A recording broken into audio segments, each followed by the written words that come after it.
ഇന്നലെ big boss live കണ്ടവർക്ക് അറിയാം, ഇന്നലെ ഹൈലൈറ്റ്സിലേക്ക് വന്നപ്പോഴത്തേക്കും കുറച്ച് പ്രധാനപ്പെട്ട കാര്യങ്ങളൊക്കെ ഇന്നലെ കട്ട് ചെയ്ത് കളഞ്ഞിട്ടാണ് ഇന്നലെ ഹൈലൈറ്റ്സിൽ കാണിച്ചിരിക്കുന്നത്.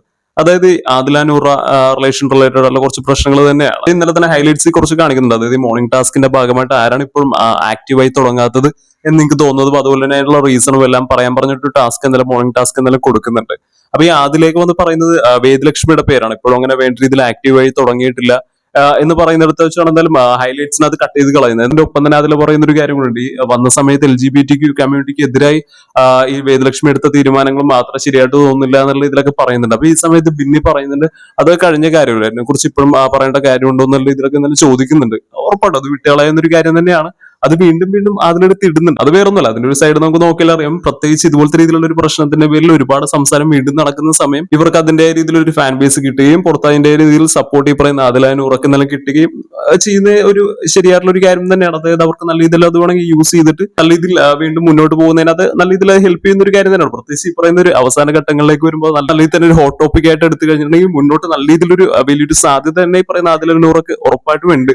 അതുകൊണ്ട് തന്നെ ആയിരിക്കും എന്തായാലും എന്തായാലും അത് വീണ്ടും എടുത്തിരുന്നുണ്ട്. അപ്പൊ എന്തായാലും വേദലക്ഷ്മിക്ക് മുന്നേ തന്നെ എന്തായാലും ബിന്നിയാണെന്നാലും മറുപടി കൊടുക്കുന്നത്. എന്നാലും ഇതിനു ശേഷം അക്ബറും ആര്യനുമായിട്ടൊക്കെ സംസാരിക്കുന്ന സമയം ബിന്നി പറയുന്നുണ്ട് ഒരിക്കലും ഈ പറയുന്ന ഒരു മെയിലും ഫീമെയിലും തമ്മിലുള്ള റിലേഷൻ പോലെ അത്ര ഒരു നോർമൽ ആയിട്ടുള്ള ഒരു റിലേഷൻ അല്ല ഇവരുടെ എന്നൊക്കെ എന്തായാലും പിന്നീടായ നിലപാടുകൾ എന്തായാലും പറയുന്നുണ്ട്. വേദലക്ഷ്മി ഒരുപക്ഷെ ഇതൊരു വലിയൊരു ടോപ്പിക് ആയിട്ട് എടുത്തില്ലെങ്കിൽ പോലും ബിന്നി ഇതൊരു വലിയൊരു ടോപ്പിക് ആയിട്ട് എടുക്കാനും ഇനി വലിയ രീതിയിൽ സംസാരമായിട്ട് മുന്നോട്ട് കൊണ്ടുപോകാനുള്ള ഒരു പ്ലാൻ ബിന്നിക്കുണ്ടോ എന്നുള്ളൊരു കാര്യത്തിനകത്ത് എനിക്ക് സംശയമുണ്ട്. കാര്യം അതുപോലെ ബിന്നിയുടെ ഹസ്ബൻഡ് വന്നതിന് ശേഷമാണ് ബിന്നി വേറെ കുറച്ചധികം കാര്യങ്ങൾ ഇതുപോലത്തെ കാര്യങ്ങളത് എന്തായാലും ഇടപെടുന്നുണ്ട്. പ്രത്യേകിച്ച് അനുമോളുടെ സാലറിയുടെ കാര്യം വന്നപ്പോൾ പോലും ആ ഒരു കറക്റ്റ് ഒരു ഫിഗർ പറഞ്ഞത് ബിന്നിയാണ്. അത് ഒരുപക്ഷെ ഈ പറയുന്ന ബിന്നിയുടെ ഹസ്ബൻഡ് വന്ന സമയത്ത് ഒരുപക്ഷെ പറഞ്ഞു കൊടുത്തതായിരിക്കാം, നമുക്കറിയില്ല, തെളിവുകൾ നമ്മളെടുത്തില്ല. പക്ഷെങ്കിലും പറയുകയാണ് ആ ഒരു ഫിഗർ അടക്കം പറയുന്നുണ്ട്. ഈ അഡ്വാൻസിന്റെ കാര്യം അടക്കം ബിന്നി പറയുന്നുണ്ട്. മുന്നേയുള്ള സംസാരത്തിൽ പോലും ഇത്തരത്തിൽ ഒരു ഫിഗറോ കറക്റ്റ് ഒരു എമൗണ്ടോ കാര്യങ്ങളൊന്നും അവിടെ എന്തായാലും ആരും പറഞ്ഞിട്ടുണ്ടായിരുന്നില്ല. അത് ബിന്നിയാണ് കറക്റ്റ് ആയിട്ട് പറഞ്ഞത്. അതുപോലെ തന്നെ വേദലക്ഷ്മിയും ആദിലാനൂറ പ്രശ്നങ്ങളും എല്ലാം ആദ്യം വന്ന സമയത്ത് വലിയ രീതിയിൽ സംസാരം നടന്നതാണ്. അപ്പോൾ ഉറപ്പായിട്ട് ഈ പറയുന്ന LGBT കമ്മ്യൂണിറ്റിക്ക് എതിരായിട്ടുള്ള ഒരുപാട് ആൾക്കാർ ഉറപ്പായിട്ടും എന്തായാലും പുറത്തുള്ള കാര്യം നമുക്ക് അറിയാവുന്നതാണ്. സോ അപ്പൊ ഈ വേദലക്ഷ്മിക്ക് കിട്ടിയ ഒരു സപ്പോർട്ടിനെ കുറിച്ചും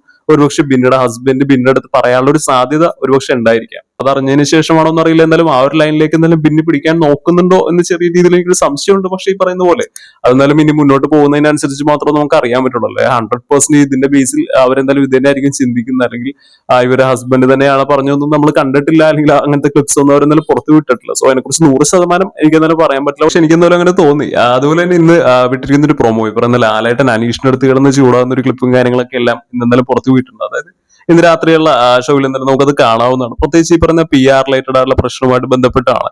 അത് ഓൾറെഡി ഇതിനു മുന്നേയുള്ള വീഡിയോയിൽ നമ്മൾ സംസാരിച്ചിട്ടുള്ളതാണ്. അനീഷിന്റെ ഒരു കാര്യങ്ങളൊന്നും കൺവിൻസിങ് അല്ല. അതായത് PR എന്താണെന്ന് പോലും അറിയില്ല, അല്ലെങ്കിൽ അത് ഇത്തരത്തിലാണ് ഇവിടെ ബിഗ് ബോസ് ഹൗസിനകത്ത് വർക്ക്ഔട്ട് ആവുന്നതിനെ കുറിച്ചൊന്നും തനിക്കറിയില്ല എന്നൊക്കെ എന്തായാലും അനീഷ് പറഞ്ഞതിന് ബേസ് ചെയ്തിട്ട് ലാലേട്ടൻ എന്തായാലും തിരിച്ച് ചോദിക്കുന്നുണ്ട്. ഇത്രയും 5 വർഷത്തോളം ഇതിൽ കയറാൻ വേണ്ടി നടന്നിട്ട് ഈ PR എന്ന് പറയുന്ന ഒരു കാര്യത്തിനെ കുറിച്ചൊന്നും ഇതുവരെ അനീഷിന് അറിയില്ല എന്ന് പറയുന്നത് എത്രത്തോളം വിശ്വസനീയമാണ് എന്നുള്ള ഇതിലേക്ക് എന്തായാലും ലാലേട്ടൻ എന്തായാലും ചോദിക്കുന്നുണ്ട്. കുറച്ച് കളിപ്പായിട്ട് തന്നെ കുറച്ച് റഫായിട്ട് തന്നെ എന്തായാലും ചോദിക്കുന്നത്. അതുപോലെ തന്നെ അനീഷ് പറഞ്ഞിരുന്ന ഒരു കാര്യമാണ്, ജസ്റ്റ് ഒരു 3 ദിവസം മുന്നെയാണ് എന്തായാലും ബിഗ് ബോസ് ഹൗസിലേക്ക് തന്നെ എന്തായാലും വിളിച്ചത് എന്ന് പറയുന്നുണ്ട്. അപ്പൊ അതും ലാലേട്ടൻ എന്തായാലും പൊളിച്ചെടുക്കുന്നുണ്ട്. എന്തായാലും 3 അല്ല 12 ദിവസം മുന്നേ എന്തായാലും ബിഗ് ബോസ് ഹൗസിന്റെ സൈഡിൽ നിന്ന് എന്തായാലും അനീഷിനെ അറിയിച്ചതാണ് എന്നും ലാലേട്ടൻ എന്തായാലും പറയുന്നുണ്ട്. അനീഷ് എന്തായാലും പേഴ്സണലി എനിക്കും ഇഷ്ടപ്പെട്ട ഒരു മത്സരാർത്ഥി തന്നെയാണ്. വളരെയധികം നല്ല രീതിയിൽ പ്ലാനിങ്ങോടുകൂടി എങ്ങനെയാണോ സെറ്റ് ചെയ്തിരുന്ന ഒരു ക്യാരക്ടർ ആർക്ക് അതേ രീതിയിൽ തന്നെ പിടിച്ച് നല്ല രീതിയിൽ തന്നെ മുന്നേറിക്കൊണ്ടിരിക്കുന്ന ഒരു മത്സരാർത്ഥി തന്നെയാണ്.